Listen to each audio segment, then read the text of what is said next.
Bună ziua și bine v-am găsit la Sezon Agrico. Astăzi vreau să vă vorbesc despre tema vopsitului pomilor cu var. Am observat ultimul timp în comentarii la grupul meu că mulți din vizionatorii discută foarte aprins tema vopsitului pomilor cu var, că unii zic că nu trebuie, alții zic că trebuie. Deci eu am hotărât să vă explic, să vă răspund, adică la 3 întrebări.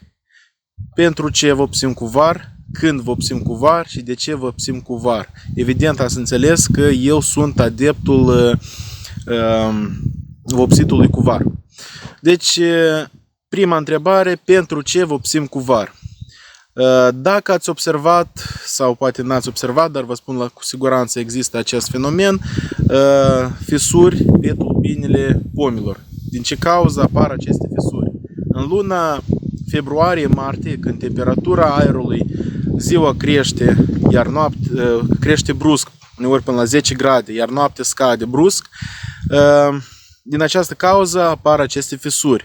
Adică când temperatura aerului ziua se ridică, începe circulația sevei prin pom, iar seara, când temperaturile scad brusc, la sub 0 grade, atunci această sevă îngheață, se cristalizează, se dilată și din această cauză apar fisuri pe tulpina pomului.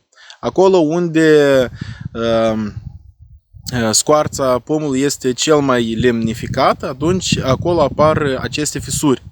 Și deci pentru a evita aceste fisuri este nevoie de a vopsi tulpina pomului cu var. Dar nu neapărat trebuie să fie var, poate să fie orice vopsea, important este să fie de culoarea albă. Anume această culoare albă respinge razele solare, nepermițând să se încălzească prea mult tulpina pentru a porni această circulație a sevei și deci prevenim aceste fisuri la pomii noștri. A doilea motiv pentru ce vopsim cu var tulpinile pomilor este iarăși apărăm tulpina pomului de la razele directe solare, neprovocând arsuri pe tulpina pomului.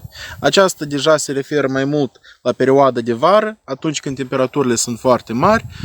Deci, evident, însăși coroana pomului, crengile acestea anuale și mai în restul crengilor, ele sunt protejate de soare prin frunzișul său, dar tulpina este mereu deschisă, mereu este fixată într-un loc și deci când soarele lovește, razele solare lovesc dintr-o parte, atunci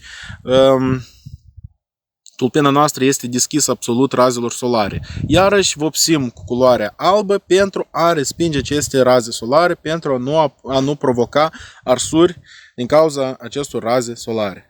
A treilea motiv pentru ce e nevoie de vopsit pomii, tulpina pomilor, este dăunătorii. Având aceste fisuri pe tulpina pomilor mai bătrâni, adică practic orice pom mai în vârstă, cum nu l-am proteja, oricum apar careva fisuri. În aceste fisuri se ascund pe timp de iarnă insectele dăunătoare care, trezindu-se primăvara, încep să consume din pomul nostru. De aceea, vopsind cu var și adăugând în acest var careva insecticide, noi omorâm aceste insecte care iernează bine mersi în scoarța pomilor noștri. Deci, aceste 3 motive, eu cred că sunt destule pentru care să vopsiți dumneavoastră pomii. A doua întrebare este când vopsim pomii cu var. Pomii cu var trebuie vopsiți de 2 ori pe an. Prima dată este în toamnă, octombrie, noiembrie, cât mai aproape de primele zăpezi, pentru a proteja pomii noștri de la, cum am spus, înghețuri, de la traumarea tulpinii prin aceste fisuri.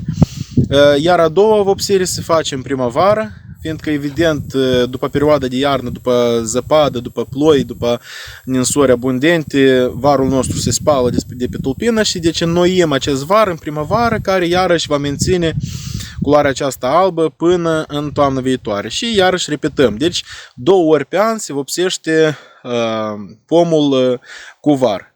Și a treia întrebare, cum vopsim?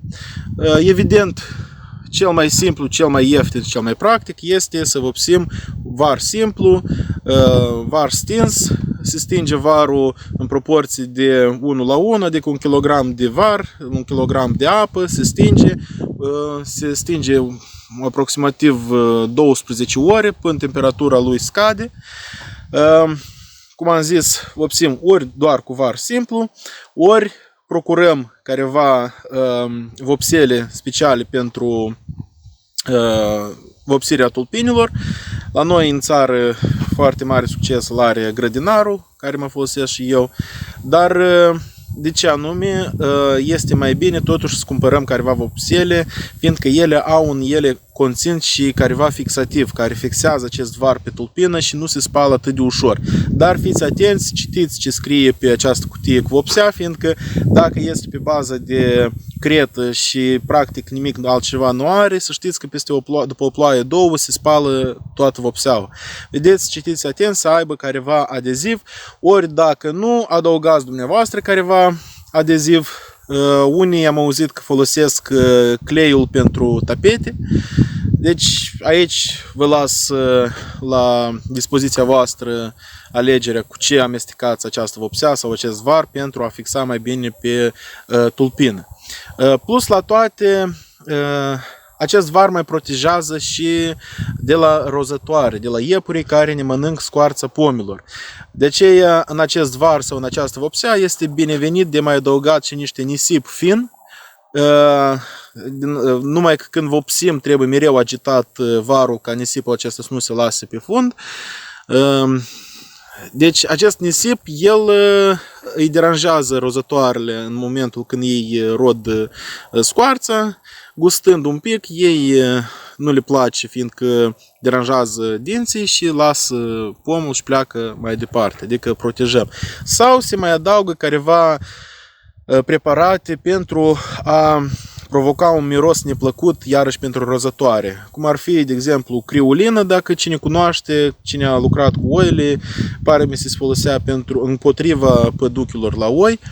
Și deci acest criulin are un miros foarte înțepător și foarte neplăcut și deci rozătoarele doar simțind acest miros pleacă. Mai este o metodă, dar este sub semnul întrebării, fiindcă cu slănină de porc se ung tulpinele și deci rozătoarele simt acest miros și îl sperie și îi pleacă. Dar aici intervin deja alți dăunători, câinii, care simt acest miros de slănină și încep a mânca din scoarța pomului. Deci cam atât am vrut să vă spun privitor la vopsirea pomilor cu var. Da, eu sunt adeptul acestei metode și eu vă îndemn și pe dumneavoastră să vopsiți cu var pomii, fiindcă este binevenit. Și am o scăpare, pomii care sunt până la 2 ani nu se vopsesc cu var, fiindcă scoarța lor este încă fragedă. Acest cambiu este fraged și deci putem să provocăm careva arsuri din cauza acestui var sau acestei vopsele cu care vopsim noi. De aceea așteptăm primii 2 ani, nu intervenim cu var, dar putem să învelim cu niște hârtie albă sau ceva de culoare albă. Adică iarăși se primește că noi protejăm de la rozătoare, protejăm de la razele directe a soarelui și tot așa mai departe. Deci să fie culoare albă. Învelim cu ceva alb și pomii iernează bine, mersi. Dar după 2-3 ani noi deja putem să intervenim cu vopsele, cu var, cu ce doriți, numai să fie de culoare albă. Poate să conține ceva fungicid, poate să conțină ceva insecticid, dar vedeți, cu dozele, nu vă jucați cu focul. Dozele trebuie să fie mici pentru iarăși nu a provoca arsuri pe scoarța pomului. Deci cam atât am vrut eu să vă povestesc despre var. Dacă ceva nu vă este clar și mai aveți careva întrebări pe această temă, mi le scrieți în comentarii. Dacă o să văd că este nevoie de filmat încă un filmuleț să dezvolt această temă, o voi face cu mare plăcere. Deci vă mulțumesc mult, vă doresc succes, mai puneți câte un like, vă rog abonați-vă, iar eu vă zic spor la muncă!